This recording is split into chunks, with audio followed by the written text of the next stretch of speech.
내가 그리스도와 함께 십자가에 못 박혔나니 그런즉 이제는 내가 산 것이 아니요 오직 내 안에 그리스도께서 사신 것이라. 이제 내가 육체 가운데 사는 것은 나를 사랑하사 나를 위하여. 저는 이 부분이 너무나 감동적이에요. 바울은요, 이거 단어 하나하나 버릴 게 없어요. 나를 사랑하사 나를 위하여, 구체적으로 자기 몸을 버리신. 여기서 이제 로마서 12장 1절에 너희 몸을 하나님이 기뻐하시는 거룩한 산제사로, 거룩한 산제사. 그러니까 우리가 드림이 없으면요, 거룩은 없습니다. 그럼 진정한 기쁨도 없는 거예요. 예. 우리가 다음 주에 거룩함과 기쁨에 대해서 보는데, 기쁨은요, 분명히 알아야 될 것은요, 드림을 통해서 이 세대 본받자 우리 생각이 변화되지 않습니까? 하나님의 가치관으로 변화됐을 때 우리 안에서 환경이나 상황과 상관없이 솟아나고 충만해지는 것이 성경에서 말하는 기쁨이기 때문에 갈라디아서 2장 20절의 결과입니다. 할렐루야. 이 기쁨을 아는 거예요. 이 믿음의 기쁨을 아니까 나를 사랑하사 나를 위하여 자기 몸을 버리신, 그분이 누구냐면 하나님의 아들이라는 거예요. 하나님의 아들을 믿는 믿음 안에 사는 것이라. 나는 내 믿음은 이런 믿음이야, 이런 거예요. 예. 할렐루야. 우리는 하나님의 아들을 믿는 믿음 안에 사는 것입니다. 지난주에도 말씀드렸죠. 거룩은요, 십자가와 부활이라는 생명의 사이클을 통해 이루어집니다. 그렇기 때문에 거룩은 오직 그리스도 안에서 우리에게 주어집니다. 이 십자가의 죽으심과 부활의 이 사이클, 생명의 사이클에 순응하는 삶이 믿음 생활입니다. 이거를 가리켜서 의인은 믿음으로 말미암아 살리라 라고 말한 것입니다. 이게 제자도예요. 오늘은 거룩함과 용서에 대해 다룹니다. 용서 왜 필요합니까? 상처 때문이죠. 그래서 이 상처 부분이 해결이 돼야 됩니다. 이것이 바로 그 다음 주제인 거룩함과 자유함을 누리게 되는 거죠. 다음 주에는 거룩함과 기쁨, 거룩함과 그리스도, 기름 부음 받은 자, 그리고 거룩함과 그리스도의 몸, 자유, 기쁨, 이 모든 것은 공동체적인 것입니다. 그리고 이 기름 부음이 시편 133편처럼 보배로운 기름이 옷깃까지 흘러내린 것 같이 그 몸 전체를 덮는 거예요. 기름 부음이 막힘없이 흘러가는 것입니다. 근데요, 이거에 굉장히 중요한 비결이, 반드시 해결해야 될 것이, 넘어야 될 산이 있는데요, 뚫고 나가야 될 것이 있는데, 용서라는 문제입니다. 우리가 옛날에 하계수련회, 동계수련회, 여러분이 신앙생활 오래 하신 분들 얼마나 많이 종이에다가 용서할 사람 이름 쓰고 죄 적고 얼마나 많이 찢어서 버리거나 불태웠습니까? 그리고 이제 그 카타르시스 이제 그러면 모닥불 피워놓고 막 돌면서 낮아요던 여자요던 이러면서, 그리고 꼭 이제 불 다 꺼질 때까지 하다가 꺼질 쯤에 가가지고 이렇게 해가지고 그 안에 고구마 먹고 이제 그런. 예. 이게 얼마나 많이 했냐고요. 근데 항상 용서를 또 해야 되는 일. 그래서 이런 경우가 많죠. 또 하냐 올해? 또 해? 근데 해야 됩니다. 왜냐하면은 많은 경우 우리가 용서를 해도요, 우리가 생각하고 기대하는 것처럼 그 사람이 와서 내 용서에 대해서 인정해 주거나 알아주는 게 아니에요. 네가 뭔데 날 용서하니? 이런 태도로 보기 때문입니다. 네. 그래서 용서는요, 하나님과의 나와의 관계를 위해서 해야 됩니다. 그 사람이 아무리 나한테 안 좋은 행동과 가해를 했어도요, 하나님과의 나와의 관계가 생명이 가고 이것이 아니면 안 되기 때문에 그를 풀어주는 거예요. 그래서 하나님과의 관계를 위해서 하는 것입니다. 우리가 지난번 에아드 축제 추수감사절 때도 손양원 목사님의 9가지 용서는 전 세계에 정말 어디에도 없는 용서가 아닐 수 없습니다. 그러니까 그러한 용서의 간증이 있는 나라, 한국 교회라는 것이죠. 그래서 우리가 이 상처의 문제를 다루는 데 있어 상처를 왜 받는가? 대부분 가까운 사람들한테 받습니다. 어떨 때 상처가 커요? 가까운 사람, 나를 사랑해 줘야 될 사람, 나를 용납해 줘야 될 사람, 그렇죠? 가까이 있는 사람이 나에게 상처를 줄 때, 이기적으로 행동할 때, 탐욕 때문에, 그리고 자기 어떤 성공 때문에 나를 이용할 때 상처를 더 크게 받습니다. 가까운 사람한테 상처를 받아요. 그러니까 가까운 사람은 항상 가까이 있지 않습니까? 네. 그렇기 때문에 늘 용서해야 될 일이 생기는 거예요. 바로 이기심, 자기 중심이 문제입니다. 이것 때문에 서로가 서로에게 상처를 주는 거예요. 예수님이 자기를 부인하고 네 십자가, 제 십자가를 지고 나를 따르라 했을 때 이것은요, 사실은요, 이 상처에서 벗어날 수 있는 길입니다. 여러분, 자기를 부인하는 것, 그 다음에 제 십자가를 지고 주님을 따르는 길이 상처에서 자유케 되는 유일한 길이고 가장 빠른 길이라는 것을 우리가 알아야만 합니다. 여기 제 십자가잖아요. 예수 그리스도의 희생 안에서 우리가 걸어야 될 길이 있습니다. 그 길은 그냥 가는 게 아니고 이 나무를 지고 가야 됩니다. 그래서 바울은 이걸 정확히 표현했어요. 예수 죽인 것을 내가 짊어짐이라고 그랬죠. 너희에게 생명이 흘러나가게 하기 위한 거라고. 그래서 이따 이게 뒤에 보면은 지난주에 얘기했던 것처럼, 먼저 조금 살짝 말씀드렸던 것처럼 로마서 1장 4절에 하나님의 아들을 부활시킨 영이 성결의 영, 거룩의 영이라고 하지 않습니까? 예. 결국은 내가 예수 죽은 것을 짊어진다. 즉 예수님의 희생 안에서 내가 희생하는 이 길을 가는 것은 제 십자가를 지고 가는 거거든요. 그러려면 자기를 부인해야 돼요. 내 뜻을 내려놔야 돼요. 내 욕구를 포기해야 되거든요. 그리고 지고 갈 때 생명이 흘러가는 거예요. 사실은 우리가 십자가와 부활의 사이클 가운데 그것은 나 개인의 성화만의 목적이 아닙니다. 즉 치유 그 이상의 보상이 우리에게 와요. 할렐루야. 그래서 이거를 가지고 그 사랑에서 끊을 수 없다고 하면서 로마서 8장에는 합력하여 선을 이루는 그 사랑에 대해서 말하면서 정복자보다 더 나은 자라고 하는 것입니다. 이 사랑으로 넉넉히 이기는 이라가, 예, 영어 원어를 보면 정복자보다 더 나은 자. 아멘. 바로 치유 그 이상의 보상을 우리에게 주시는 거예요. 예수님을 알게 하고 그분의 사랑을 깨닫는 길이라는 걸 아는, 이것이 아니었으면 내가 어떻게 이 사랑을 깨달았을까? 그리고 주님의 사랑의 빚진 자로서 내가 사랑을, 이 빚을 갚는 길이 이거였구나라는 것을 알면서 행하는 길입니다.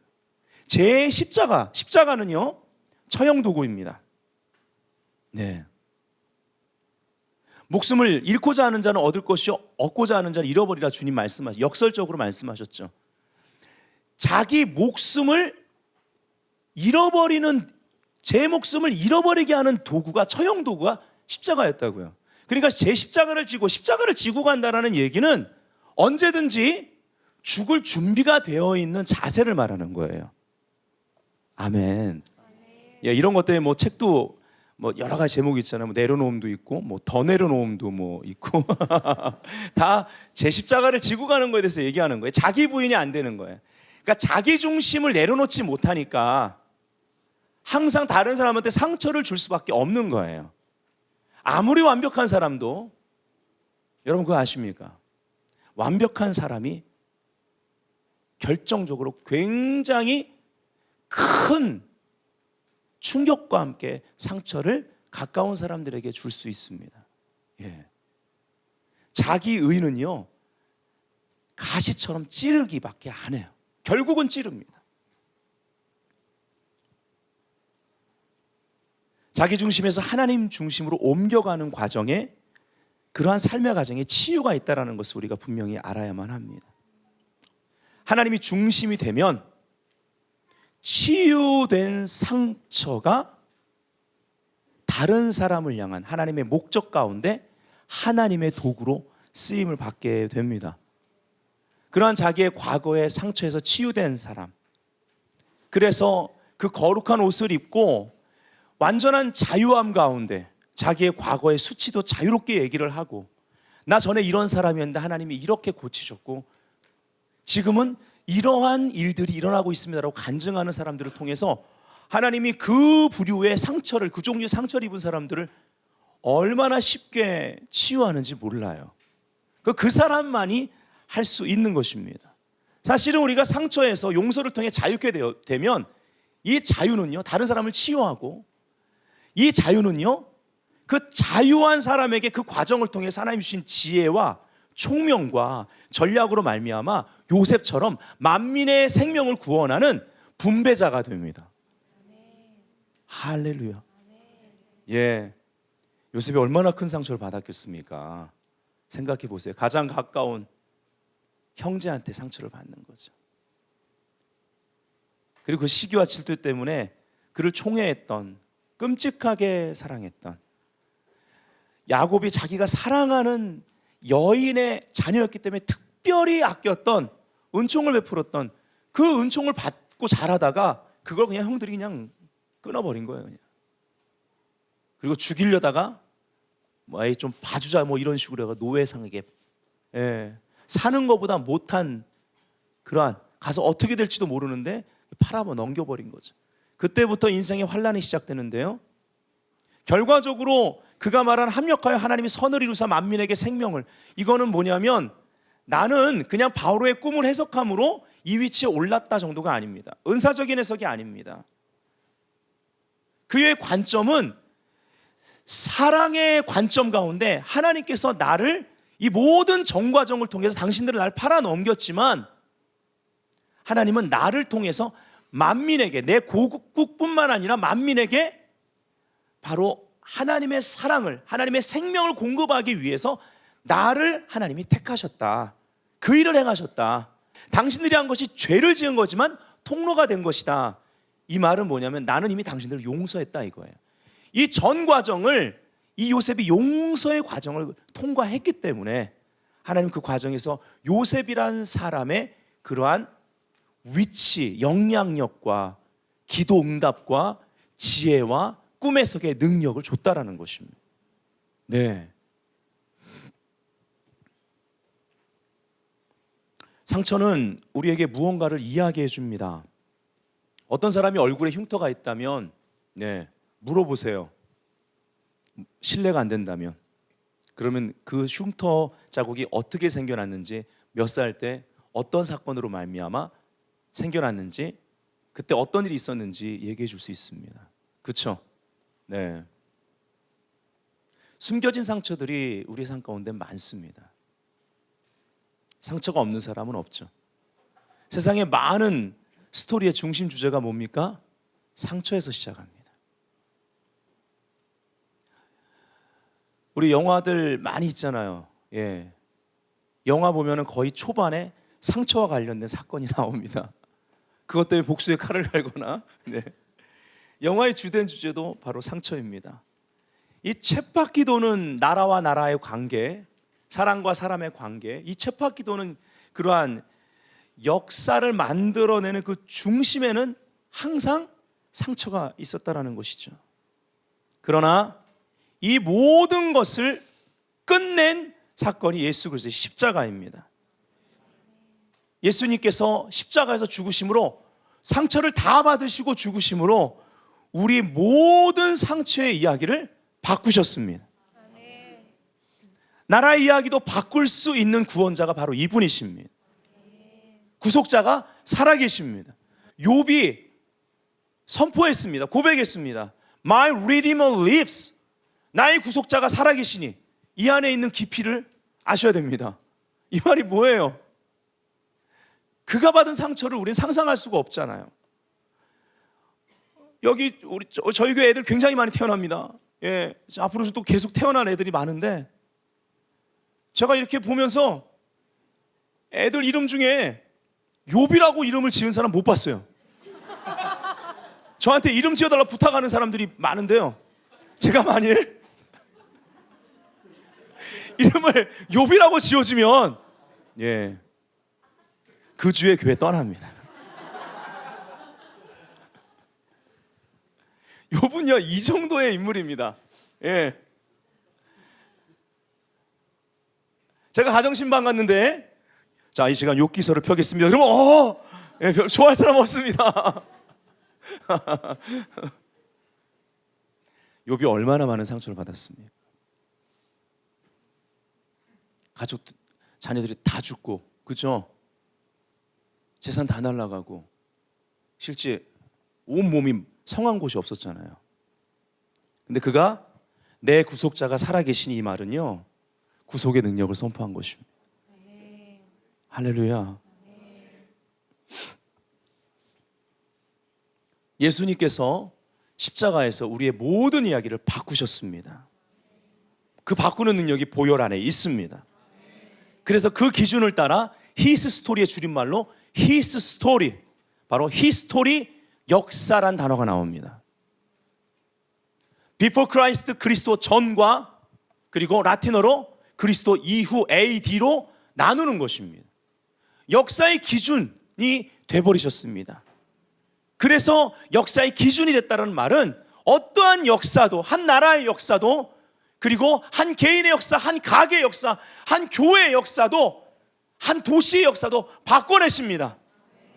빛의 고울인 바로 광주의 그 어두운 역사, 사망의 역사들, 그걸 통해서 계속 일어나는 분쟁들, 하나님은 그 땅의 역사도 진짜 빛의 고울이 되도록, 빛을 발하도록 Arise, shine, 일어나라, 빛을 발하라 하시면서 바꿀 수 있는 분이라는 것을 믿으시면 아멘. 아멘. 하나님 바꿀 수 있습니다.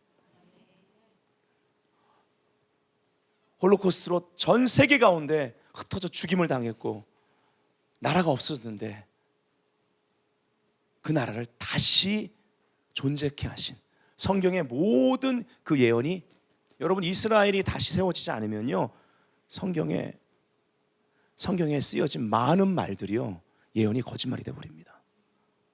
예. 그런데 이스라엘이 다시 부활했습니다. 여러분, 이스라엘이 계속 주목해 보세요. 지금까지 이스라엘의 역사를 우리가 이스라엘 학교 때 공부했지 않습니까? 그 회복하시는, 이스라엘 회복하시는 하나님. 실제 성경의 이야기, 이스라엘의 이야기, 지금도 역사 가운데 이스라엘의 하나님께서 이스라엘 가운데 행하시는 일을 우리가 볼 때 예수님은요, 그 상처의 모든 이야기를 바꾸시는 분입니다. 온 이스라엘이 구원을 얻으리라 성경에 말하고 있습니다. 유대 랍비로부터 시작해 그 예루살렘 가운데 이스라엘의 지도자들이 예수아가 메시아였다라고 외치는 그날, 그 홀로코스트의 그 모든 상처를 하나님이 영광스러운 치유로 말미암아 그 역사 이야기를 완전히 바꾸는 날이 될 것입니다. 아멘. 그들이 통곡하며 회개할 거예요. 우리의 치유자 여호와 라파를 우리가 십자가에서 우리 민족에 죽였구나. 진정한 회개가 역사될 때 전 세계 거룩의 쓰나미, 성결의 영의 쓰나미가 덮게 될 것입니다. 여러분, 이게 마지막 때 추수라는 것을 우리가 알아야 되지 않겠습니까? 그렇죠? 이 큰 그림을 우리 개개인들에게, 특별히 연말 마지막 금요철에 적용해 보지 않으시겠습니까? 아멘. 여러분 말합시다. 히스토리 메이커가 되세요. 히스토리 메이커가 되세요. 오늘 이것을 이제 공부해 나갈 때 여러분의 상처가 바로 주님의 상처임을 발견하셔야만 합니다. 그러면 오늘부터 여러분 개개인의 역사가 바뀌기 시작합니다. 이것이 구속의 능력이고, 그러면 여러분은 여러분의 개인의 역사가 바뀌기 시작하면서 세월을 아끼기 시작할 겁니다. 때가 악하기 때문에. 여러분을 통해서 가족의 역사가 바뀌게 될 거예요. 아멘. 자, 홀리네스 19번째, 거룩함과 용서. 프란스 프렌치펜의 글을, 박스에 있는 글을 읽겠습니다. 시작. 하나님의 구속하시는 힘은 사람들이 서로 용서할 때 발휘됩니다. 용서가 많아질 때 개인이나 가족, 교회, 도시의 분위기조차도 달라질 수 있습니다. 용서의 은혜가 나타날 때는 말로 대적하지 않아도 정사와 권세들이 힘을 잃게 됩니다. 용서받을 때 하나님의 깨끗해 하시고 변화시키는 능력을 경험하게 됩니다. 그것은 생명과 새로운 희망과 새로운 기쁨의 능력입니다. 정결케 하시는 하나님의 능력은 생명의 강처럼 흘러 넘쳐서 상한 감정에 차갑고 굳어진 골짜기로 흘러갑니다. 용서는 그토록 중요하며 그 용서가 바로 부흥의 본질입니다. 아멘. 자, 첫 번째 용서의 결과는요, 부활의 능력으로 나타납니다. 십자가와 부활을 경험하려면, 이 사이클 가운데 계속 우리가 성화를 이루려면, 부흥을 경험하려면 용서해야 한다라는 것이죠. 믿음 생활의 핵심입니다. 누가복음 23장 34절에 보면요, 예수님께서 십자가상에서 예수께서 이르시되 아버지 저들을 사하여 주옵소서, 용서하여 주옵소서, 자기들이 하는 것을 알지 못함이니이다 하시더라. 이 자리는 이따가 우리가 그림들을 통해서 보겠지만, 오고 가는 모든 세대, 과거, 현재, 미래의 모든 죄와 상처를 주는 가해들이 예수님을 향해서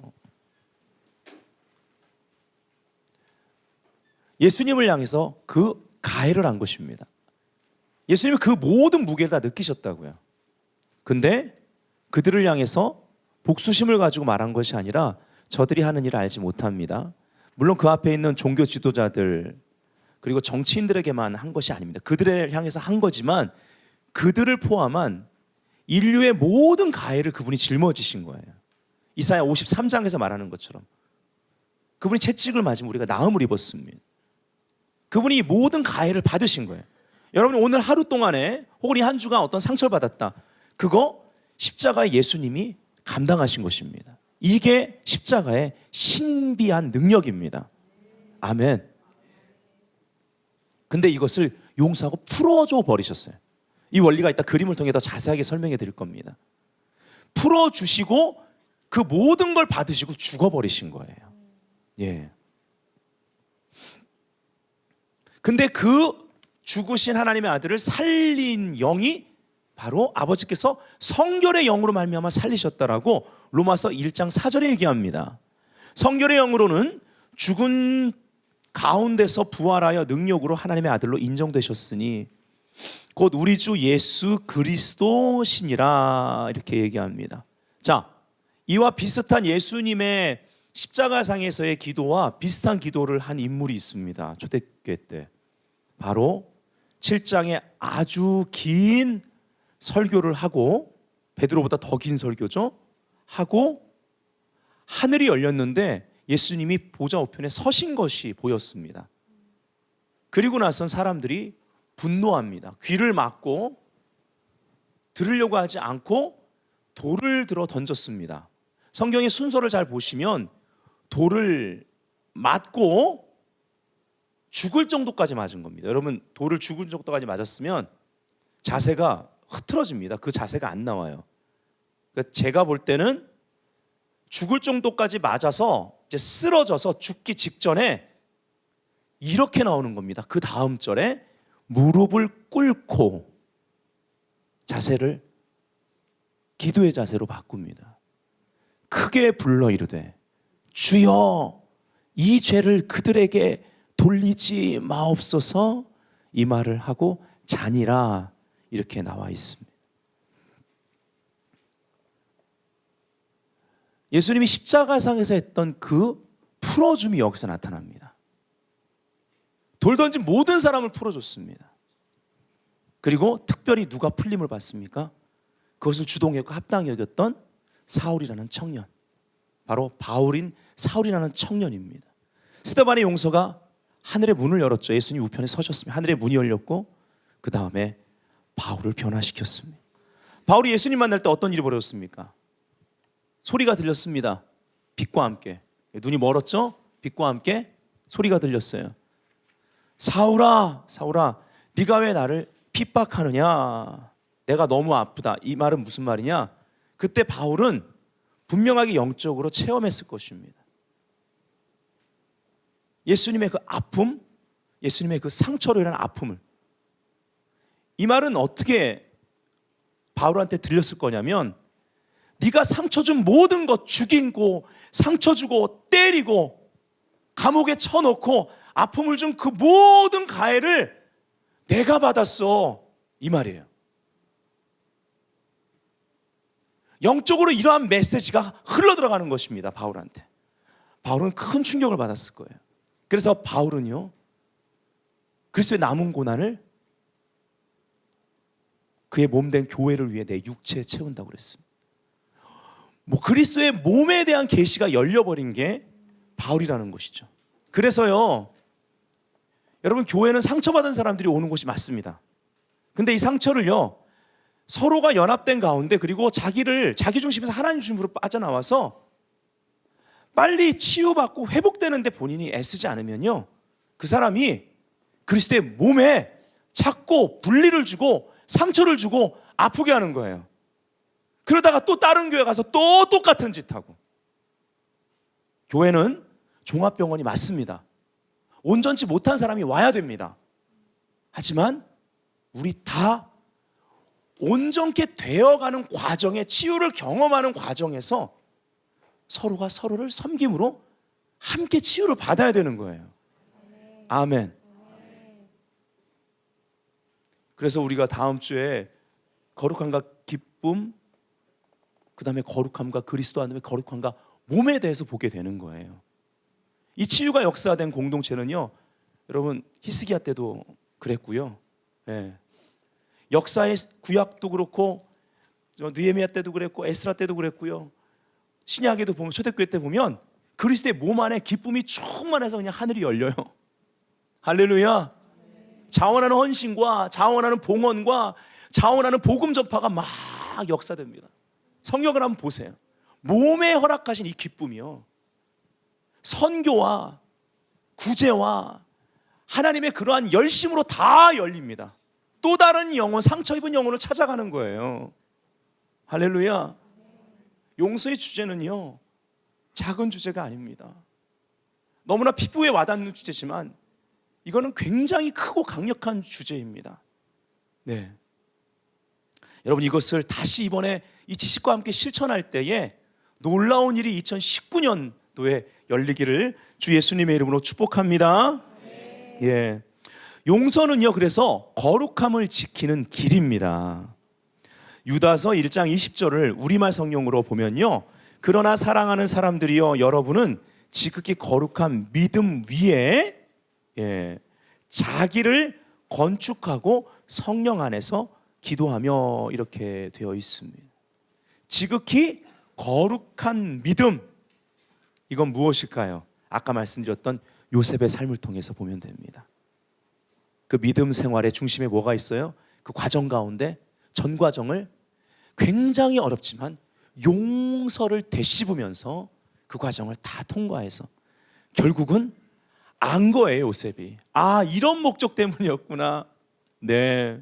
여러분, 목적이라는 사전적 의미는요, 목적이라는 단어의 사전적 의미를 정확히 표현해드리면 존재하는 이유입니다. 아멘. 목적이 없는 사람은 자기의 존재의 정체성을 못 찾는 거고, 목적이 분명한 사람은 존재의 이유를 아는 거예요. 아, 내 존재의 이유가 이거였구나. 요셉이 안 거예요. 아, 그래서 내가 버림받았고 팔려갔구나. 아, 그래서 내가 깜빵까지 갔구나. 좋은 일하고 충성했는데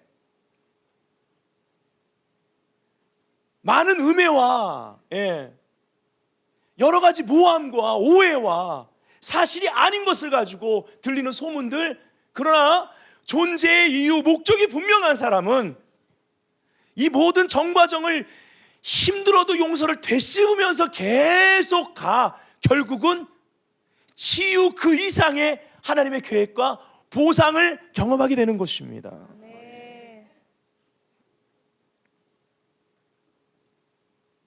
자, 이제 용서의 원리를, 그 위에 하나님이 건축하는 거예요, 우리 집을. 용서의 원리를 랄프 네이버의 용서에 대한 그림을 통해 좀 보기 원합니다. 자, 예전에도 했었죠. 다시 설명해 봅니다. 자, 그림 첫 번째, 너무 설명이 잘 돼 있어요. 자, 거기 보면 가해자가 죄를 집니다. 즉 가해자가 피해자한테 상처를 주죠. 이건 범죄입니다. 죄를 범합니다. 쇠고랑 같은 것이 가서 상처를 주면서 피해자에게 묶입니다. 가해자의 범죄가 피해자에게 상처를 주고요. 동시에 범죄 사실은 가해자의 마음에 남게 된다. 자, 두 번째 그림입니다. 자, 둘이가 이제 연결되어 있죠. 원한 관계라고 이걸 부릅니다. 피해자는 원한을 품었기 때문에 가해자와 묶여 있다. 이와 같은 원한은 피해자의 감정에 계속 상처를 남겨둔다. 상처로 생긴 이 속박은 가해자와 피해자의 거리가 아무리 떨어져 있다 해도 용서가 없으면 절대로 없어지지 않는다. 나 쟤랑 같이 같은 나라에서 살 수가 없어. 그리고 미국으로 날아가 버려요. 네. 그래도 이 쇠사슬이요 미국까지 가요. 달나라로 가도 가요. 그 외로운 달나라에서 계속 용서하지 못한 그 사람, 상처가 있으면 그 사람 생각만 하고 미워하고 살아요. 달나라에서 혼자. 예. 물론 가해자가 용서를 구해야 하지만 많은 경우 평생 동안 용서를 구하지 않는다. 그러므로 피해자 쪽에서 반드시 먼저 용서해야 한다. 예. 하나님과의 관계 때문입니다.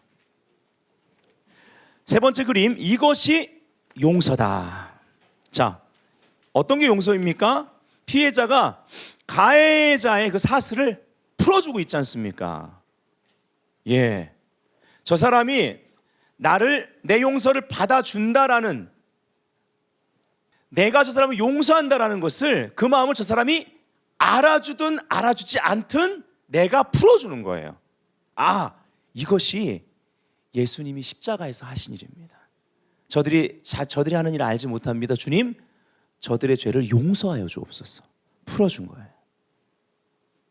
과거, 현재, 미래의 모든 인류의 죄와 그 죄로 말미암는 가해, 상처를 받으시고 풀어준 거예요. 그럼 여러분 생각해 보세요. 이러한 쇠사슬이, 족쇄가 예수님 온 몸에 찌르고 묶이고 완전히 감고 있는 걸 상상해 보세요.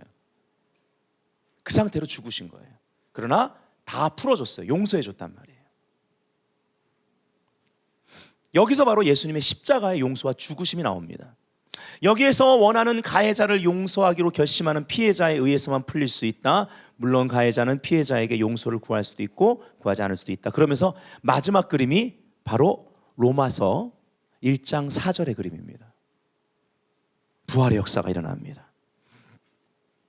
이때 하나님이, 피해자는 하나님이 풀어주십니다. 아멘. 이때부터 이 사람이 구속의 목적은 소유, 소유의 목적은 거룩이라는 하나님의 소유된 자로서 거룩한 삶이 여기서 시작됩니다. 부활의 능력이 여기서 시작됩니다. 자기가 아닌 하나님의 의로 사는 자가 됩니다. 하나님의 의로 산다는 하나님과의 바른 관계 가운데 이제 한 걸음 한 걸음 동행하는 삶, 그리고 동역하는 삶이 열리는 거예요. 피해자는 상한 감정, 원한, 가해자의 범죄와 가해자까지 하나님께 그래서 맡겨야 됩니다. 따라합시다. 맡겨야 한다. 네, 제 인생의 이 네 가지 그림은요, 용서에 대한 최고의 통찰력을 줬습니다. 이거는 랄프 네이버의 셀 양육교재 기초과정에 나오는 거예요. 근데 이건 기초가 아니에요. 너무너무나 큰 교훈을 줬습니다. 제가 이 그림을 보고 로마서 1장 4절이 열렸어요. 예. 자, 세 번째, 십자가에서 자기 중심의 사고체계와 삶은, 따라합시다. 이미 끝났다. 예수님이 끝내셨습니다. 마태복음 6장 12절, 바로 주기도문에 나오는 부분이죠. 한번 이것을 표준어세 번역으로 다 같이 읽어보기를 원해요. 시작. 우리가 우리에게 죄 지은 사람을 용서하여 준 것 같이 우리의 죄를 용서하여 주시고, 또 빚진 사람의 빚을 없애준 것 같이 또는 빚을 없애주시고. 아멘. 자, 여기 분명히 빚을 없애주시고 라고 그랬죠. 우리는 사랑의 빚을 진 자들이다. 이것이 그리스도의 십자가를 날마다 묵상해야 하는 이유입니다. 본질적으로 우리가 구원받은 것은요, 하나님과의 관계에서 우리가 용서를 경험했기 때문에 그 결과로 구원을 받은 거예요. 그러니까 구원을 받았다란 말은 사랑의 빚을 진 겁니다. 이걸 갚을 길이 없어요, 우리한테는요. 예. 하나가 있습니다. 평생 다른 사람에게 그 나를 가해한 그 사람들을 용서하는 일, 또 사랑을 베푸는 것으로 가능합니다. 이 전 과정이 자기 부인과 그래서 하나님의 자기 중심에서 하나님 중심으로 나아가는 것, 이 과정이 치유의 과정이에요. 그 제 십자가를 지고 가는 과정입니다. 예수님을 따라가는 과정. 우리가 이 엄청난 빚을 갚을 수 있는 길은 사실상 없다. 그러나 주님께서는 이 땅에 사는 동안 갚아 나갈 수 있는 실천의 길을 열어놓으셨는데 바로 다른 이들의 빚을 탕감해 주는 것이다. 즉 우리에게 죄를 짓고 상처 주고 가해한 그 사람들을 용서하는 것. 자, 용서에 대한 의미를 우리가 좀 보기를 원합니다. 원어적인 의미를 살펴볼게요. 읽으면서 나가면 됩니다. 용서하다, forgive. 웹스터 사전에는요, 타동사인데요. 무엇에 대한 분노 혹은 벌주려는 소망을 포기하는 것. 더 이상 화내지 않는 것. 참 어렵죠? 벌 주기 위한 모든 것을 포기하는 것. 혹은 어떤 공격에 대하여 벌 주는 것을 무효화하거나 삭제하는 것. 이것에 대해 늘 자신감이 넘치는 사람은 여기 저나 여러분 누구 중에도 없을 겁니다. 하나님의 은혜가 필요하고 겸손한 자에게 은혜를 더하시기 때문에 우리가 또 이 용서라는 큰 과제 앞에서 또 겸손하게 이 연말을 마무리하고 새해를 큰 은혜로 하나님이 여시도록 나아가야 되지 않겠습니까? 성경에서 용서라는 개념의 단어 7개가 있는데요. 히브리어 3개와 헬라어 4개를 볼 겁니다. 히브리어 첫 번째 나사라는 단어가 있는데요. 참다, 죄를 제거하다라는 개념으로 쓰입니다. 또 두 번째는요. 카파르, 덮어주다. 굉장히 유명한 단어죠. 네, 구속이라는 의미가 이 안에 있습니다. 그 다음에 살라흐, 세 번째 용서하다입니다. 여기 나사라는 첫 번째 나사란 단어는 하나님과 인간의 용서 모두에게 쓰이는 단어고요. 두 번째 카파르랑 세 번째 살라흐, 이 두 개는 하나님의 용서에 대해서만 성경에 사용되고 있습니다. 자, 이제는 헬라어로 가서 4가지를 더 봅니다. 자, 4번째 원어는요, 헬라어로 아폴리오입니다. 놓아주다, 자유케 하다, 버리다라는 뜻입니다. 누가복음 6장 37절에 비판하지 말라, 그리하면 너희가 비판을 받지 않을 것이요 정죄하지 말라, 그리하면 너희가 정죄를 받지 않을 것이니 용서하라. 이 용서가 아폴리오입니다. 그리하면 너희가 용서를 받을 것이다. 용서가 아폴리오입니다. 자, 그 다음에 5번째는 파레시스인데요. 무시하다, 넘어가다, 관용의 의미입니다. 로마 3장 25절에 이 예수를 하나님이 그의 피로써 믿음으로 말미암는 화목제물로 세우셨으니 이는 하나님께서 길이 참으시는 중에 전에 지은 죄를 간과하심으로 할 때이다. 관과하심이 바로 파레시스입니다. 자기의 의로우심을 나타내라 하심이니. 자, 그 다음에 6번째는요 카리제스다인데요, 죄를 용서해 주다라는 의미가 있고요. 7번째 아페시스입니다. 이게 가장 일반적으로 신약에 가장 많이 쓰인 겁니다. 보내버리다, 가게 하다.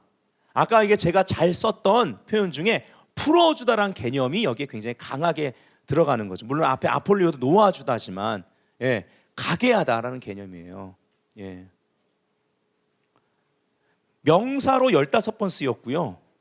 동사로는 40여 번이나 쓰였습니다. 굉장히 많이 쓰였죠. 일반적입니다. 자, 그럼 지금까지 본 모든 원어를 총정리해서 풀어서 용어를 정리해보면 용서는 어떤 의미를 가지느냐, 우리 다 같이 한번 읽어볼까요? 더 이상 화내지 않는 것부터 시작. 더 이상 화내지 않는 것, 벌주기 위한 모든 요구를 포기하는 것, 덮어주고 죄를 제거하다, 나의 의지를 들여서 나에게 상처 준 사람이나 무리, 상황을 하나님께 맡기는 것, 판단하지 않고 정죄하지 않고 피하지도 않는 것을 말한다. 네, 아멘. 참 그냥 여러분 그냥 읽으면 좀 그런데 여러분 진짜 어떤 대상을 놓고 이걸 생각해 보면, 예, 한숨이 나오죠.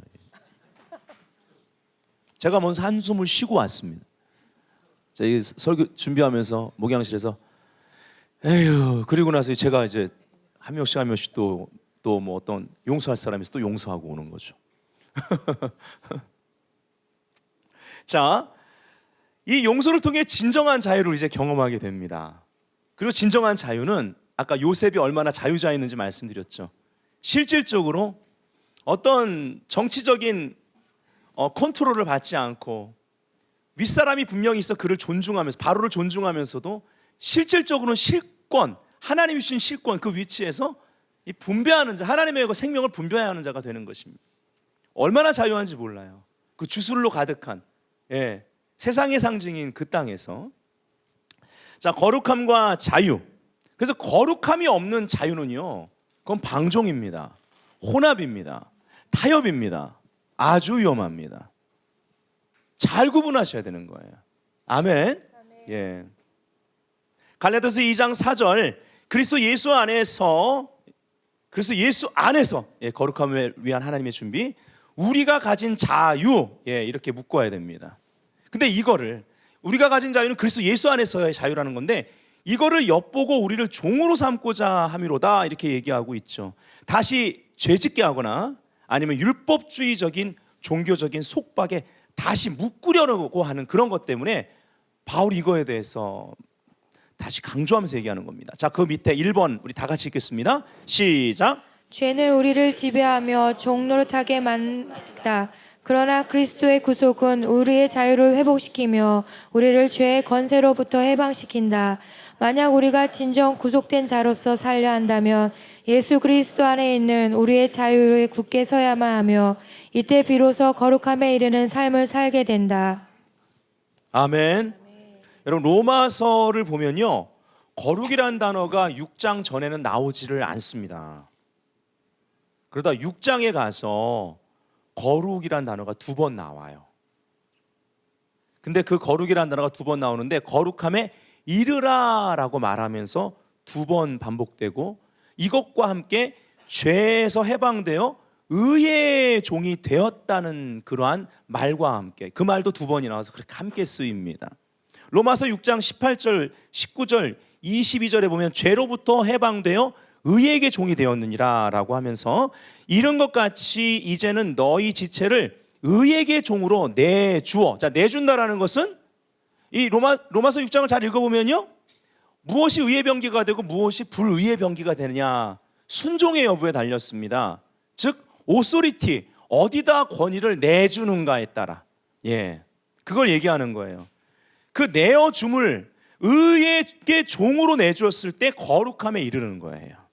그러나 이제는, 그러니까 여러분 이걸 이해하셔야 돼요. 로마서란 책에서 1장부터 5장까지 거룩이란 단어가 안 나오다가 6장에서 나왔다라는 것은 거룩이란 단어를 무엇과 연결시키는 겁니까? 그리스도의 십자가죠. 6장은 그리스도의 십자가거든요. 거기 십자가와 부활의 사이클이 나오는 거거든요. 대표적인 챕터입니다. 거기에서 거룩이 나오는 거예요. 그러니까 여러분이 십자가를 간구하면 거룩이 빠진 거예요. 이것이 빠진 능력행함, 기사 표적은 아주 위험하다라는 거죠. 아멘. 그건 자유가 아니에요.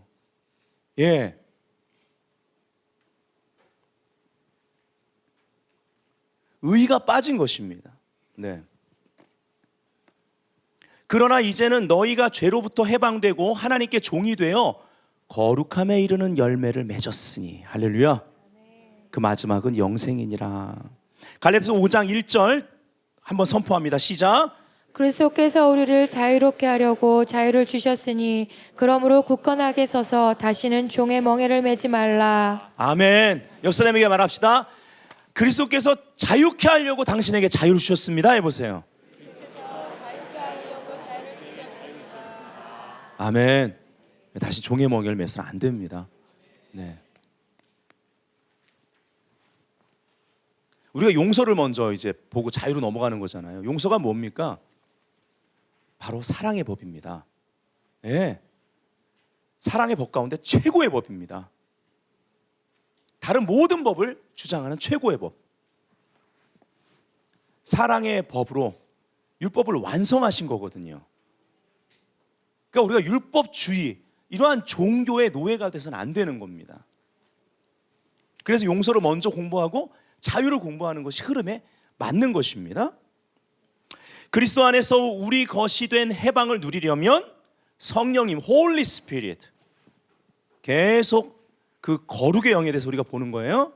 성령님의 도우심이 필요하다. 구속자 되신 그리스도의 영 안에 거하는 길만이 우리가 자유함 가운데 거할 수 있는 방편이다. 로마서 8장 1절 2절은요 6장에서 그 그리스도의 십자가와 부활에 참여한 것에 대해서 얘기하면서 죄에 대하여 죽고 하나님에 대해서 살은 자라고 얘기하면서 막 호소하듯 니들이 잘 알아듣게 하기 위해서 이렇게 표현하는 거야. 제가 풀어서 얘기하는 거. 그러면서 의의 병기가 뭐고 불의의 병기가 뭔지를 잘 알아듣게 이렇게 설명을 한 다음에 7장에 가서 우리 안에 있는 이 죄의 법 아래로, 이 사망의 법 아래로 사로잡게 하는 우리 안에 있는 이 육의 요소에 대해서 오라 나는 공고한 자로다 말하면서 8장에 가면서 이 선포를 시작하는 거예요. 할렐루야. 그래서 끊을 수 없는 하나님의 사랑. 그래서 로마서 7장에, 그래서 우리가 이제 공부할 때는 7장 보면서 이렇게 좀 위로를 얻죠. 바울도 이랬구나. 근데 이 7장이 우리의 몸통이라면, 독수리라면, 독수리 몸통이라면 6장이 이쪽 날개고, 이것만 가지고 안 되는 거예요.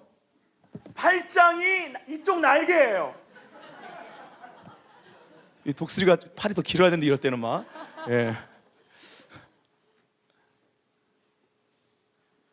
그래서 6장, 이 7장의 이러한 딜레마. 근데요, 6장의 날개와 8장의 날개를 날개짓하면서 높이 올라갈 수 있어야 돼요. 아멘. 그래서 이 로마서 8장 1절 2절을요 여러분이 크게 오늘 선포합시다. 할렐루야. 오늘 정죄감은 떠날지어다. 정죄형은 묶임받고 떠나갈지어다. 자, 선포합니다. 시작. 그러므로 이제 그리스도 예수 안에 있는 자에게는 결코 정죄함이 없나니 이는 그리스도 예수 안에 있는 생명의 성령의 법이 죄와 사망의 법에서 너를 해방하였습니다. 할렐루야. 자, 우리 옆 사람에게 너를 해방하였습니다 해보세요. 자, 우리 뒷사람에게 당신은 해방됐습니다 해보세요. 할렐루야. 자, 세 번째 읽겠습니다. 우리 주께 속한 자유자로서 나아가게 될 때 이제 죄가 더 이상 잠시라도 복종을 명할 능력을 가지고 있지 못하다는 것을 깨닫는다. 죄는 자신의 예전 권리를 주장하려고 애쓸지 모르며 명령조로 말하며 우리를 위협하여 두렵게 만들어서 굴복시키려 할지 모른다. 그러나 우리가 우리의 해방을 잊어버림으로 시험에 굴복하거나 유혹에 굴복하거나 우리 스스로 죄에게 능력을 부여하지 않는 한 죄는 우리를 지배하고 소유할 수 없다. 이것이 로마서 8장의 선포입니다. 네 번째, 예수께서 당신을 위해 주시는 모든 자유를 누리기 원한다면 원하십니까? 성령께 당신의 삶을 지속적으로 양도하라. 성령 충만을 유지할 때 죄와 어둠이 주관하지 못하게 된다. 또한 끊임없이 변화를 추구하라. 변화된 삶은 자유함의 증거요 의의 열매가 된다. 아멘. 고린도서 3장 16절부터 18절 읽겠습니다. 시작. 그러나 언제든지 주께로 돌아가면 그 수견이 벗겨지리라. 주는 영이시니 주의 영이 계신 곳에는 자유가 있느니라. 우리가 다 수건을 벗은 얼굴로 거울을 보는 것 같이 주의 영광을 보매 그와 같은 형상으로 변화하여 영광에서 영광에 이르니 곧 주의 영으로 말미암으니라. 아멘. 자, 그다음 우리가 이사야 61장 1절 3절을 볼 텐데요. 예수님이 누가복음에 가면 40일 금식을 하시고요. 시험에 승리하신 다음에 성령의 권능으로 충만하게 되셔서 누가복음 4장에 가면요. 희년을 선포하십니다. 그때 이사야 이 말씀을 21장 이 말씀을 펴서 이 말씀이 오늘 너희 귀에 응했다고 하시는 거죠. 그리고 나서는 이제 성령의 권능 가운데 참 자유자로서 그 희년의 주인으로서 실질적으로 추수를 행하십니다. 그때 영혼들이 구원을 받고 치유가 일어나고 그리고 귀신이 떠나가고 영혼들이 복음으로 변화되는 거예요. 추수가 일어납니다. 그런 말씀이에요. 여기에 보면은 오직 성령의 능력이 우리를 의의 나무, 하나님과의 바른 관계 가운데 서 있는 의의 나무로 만드신다는 거죠. 아멘. 그리고 이것을 통해 하나님의 영광을 나타냅니다. 자, 우리 다 같이 선포하겠습니다. 시작. 주 여호와의 영이 내게 내리셨으니 이는 여호와께서 내게 기름을 부으사 가난한 자에게 아름다운 소식을 전하게 하려 하심이라. 나를 보내사 마음이 상한 자를 고치며 포로된 자에게 자유를, 갇힌 자에게 노임을 선포하며 여호와의 은혜의 해와 우리 하나님의 보복의 날을 선포하여 모든 슬픈 자를 위로하되 무릇 시온에서 슬퍼하는 자에게 화관을 주어 그 죄를 대신하며 기쁨으로 그 슬픔을 대신하며 찬송의 옷으로 그 근신을 대신하시고 그들의 의의 나무 곧 여호와께서 심으신 그 영광을 나타낼 자라 일컬음을 받게 하려 하심이라. 아멘. 바로 이러한 거룩한 교환, 우리가 지난주에 십자가에서 이루어진 거룩한 교환들을 봤잖아요. 그 중에서 상처 대신 치유가 있었습니다. 여기도 마찬가지입니다. 근심 대신 찬송의 옷을, 우리가 이전만큼 찬양하고 싶은 마음이 생기지 않고 몸이 무겁고 마음도 무겁고 어려울 때는요, 근심의 영이 있구나라고 보시면 됩니다. 이게 원래 본문에 그 근심 대신 찬송의 옷을 할 때 그 근심이란 단어는 바로 무거움의 영입니다. 원어를 보면 무거움의 영이에요. 우리 무겁게 만듭니다. 근데 의의 나무 하나님의 영광을 나타낼 자, 찬송의 옷을 입고 기쁨 가운데 제 대신 화관을 쓰고, 무슨 말이에요? 패배의식이 없는 거예요. 제 대신 화관을 썼다는 얘기는. 아멘. 꿀리지 않는 거예요. 예수 그리스도 안에서 패배의식이 없습니다. 여러분, 패배의식이 있으면 늘 과거로 돌아봐요. 과거가 끊어지질 않습니다. 이것이 바로 성령이 임했을 때 기름 부음으로 말미암아 깨지는 그러한 멍에들입니다. 이러한 기름 부으심을 사모하십시오. 자, 다섯 번째, 자유는 의의 조건이고요, 또한 거룩함의 조건입니다. 다른 말로 하면 진정한 자유는 그 기초가 의이고요, 그리고 거룩함이 그 자유함의 분위기입니다. 그래서 우리가 다음 주에 보게 될 거룩함과 기쁨, 이 기쁨은 아주 거룩한 기쁨입니다. 아주 거룩함의 그러한 분위기로 충만했을 때 나오는 기쁨이 그 기쁨이에요. 아멘. 자, 거기 로마서 6장 11절부터 23절까지 메시지역은 한번 여러분 꼭 읽어보십시오. 넘어가겠습니다. 결론입니다. 이사야 53장 5절에 그가 찔림은 우리의 허물 때문이요 그가 상함은 우리의 죄악 때문이라.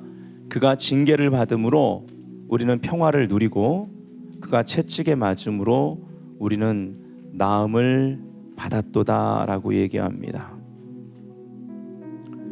아까 우리가 본 것처럼 십자가와 또 용서와 부활의 원리를 본 것처럼 여러분이 그 그림들을 한번 상상해 보십시오. 모든 인류의 그 모든 상처를 다 받으시고 예수님 죽으셨습니다. 그리고 죽은 지 3일 만에 영광스러운 부활의 몸으로 부활하셨습니다. 다시 사셨습니다. 근데 여러분, 여기서 한 가지 짚고 넘어갈 게 있습니다. 도마가 의심할 때 뭐라고 그랬죠? 제자들 앞에서 내 손의 못자국을 만져보고 내 옆구리에 창자국에 손을 넣어보라고 그랬습니다. 저는 그렇게 생각합니다. 딱 손의 못자국하고 창자국만 남겨두셨을까요? 전 아직 많은 상처들이 예수님의 몸에 있었을 거라고 생각하는데, 뭐 어디에 나와 있지는 않지만. 여기서부터는 제가 오래전에 청년 때 십자가에 대해서 묵상하고 기도하는 가운데 하나님이 주셨던 그리스도의 몸에 대한 계시입니다. 저는 청년 때부터 그리스도의 몸된 교회를 품고 사랑했습니다. 주님과 사랑에 빠질 뿐만 아니라 몸된 교회와 사랑에 빠졌습니다. 그래서 이 길을 가게 된 것 같아요.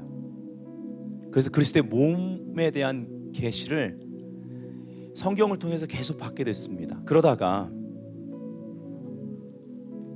이 부분을 묵상하면서 어떠한 깨달음, 어떠한 생각을 하게 됐냐면, 꼭 그렇다는 아니더라도 여러분 한번 생각해 보세요. 적어도 우리가 적용할 수 있습니다. 손에 못자국이 있었고 그리고 허리에 창자국이 있었습니다. 다른 상처들도 있었을 거라 생각이 듭니다.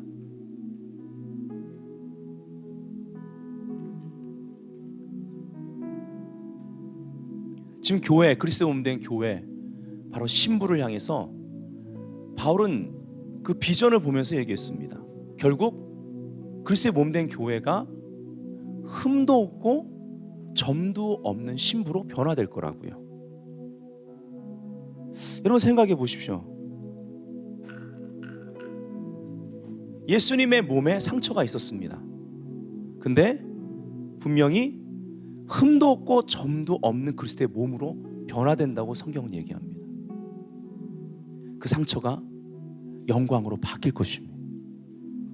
교회는 그 과정을 지금 통과하고 있는 거예요. 이 과정 가운데 우리는 끊임없이 용서를 선택해야 되고, 상처는 아까 무언가 이야기를 들려준다고 말했죠. 우리의 이야기는 고통과 우리의 깨어짐과 우리 안에 있는 그 많은 상처들을 얘기합니다. 그런데 예수님의 상처는, 십자가에서 그 모든 것을 감당하신 상처는 부활의 몸으로 나셨을 때도 그 상처를 보여주시며 말씀하신 것처럼 치유와 회복을 우리에게 가져다 줍니다.